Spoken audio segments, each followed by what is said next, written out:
பொதுவாக தேசிய கட்சிகள் மாநில கட்சிகளை பயன்படுத்திக் கொள்ளும். சில நேரங்களில் மாநில கட்சிகளை கலற்றியும் விடும். அண்மை கால உதாரணம் வந்து ஜேஎம்எம். பீகார்ல இருந்து ஒரு வகையில சொல்ல போனா பிரிந்து போன ஒரு மாநிலம் தான் ஜார்க்கண்ட்.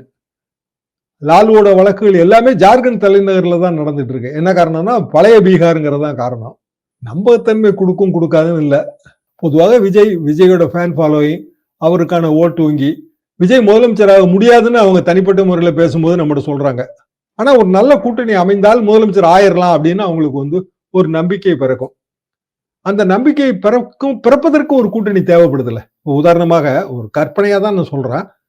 காங்கிரஸ் கட்சி விஜய், அதோட வந்து டிடிவி தினகரன், ஓ பன்னீர்செல்வம், தேமுதிக, ஜான் பாண்டியன், அப்புறம் வந்து கிருஷ்ணசாமி. ஏன்னா இவங்க யாருக்குமே வந்து வேற ஆட்சேபனைகளே இருக்க முடியாது. மற்றவங்களை யோசிச்சு பாருங்களேன். பிஜேபியோட போறதுல ஆட்சேபனைகள் இருக்கும், காங்கிரஸோட போறதுல ஆட்சேபனைகள் இருக்காது.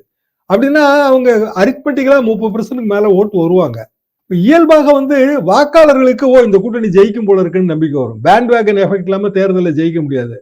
வெற்றி பெறும் கூட்டணிக்கு தான் மக்கள் ஓட்டு போடுவாங்க. அந்த ஒரு உணர்வை தோற்றுவிக்க வேண்டியது அது ரொம்ப முக்கியமான விஷயமாச்சுல. அதுக்கு இது உதவுமே. ஆங்காங்கே சில சீட்டுகள் ஜெயிச்சாலே போதுமே.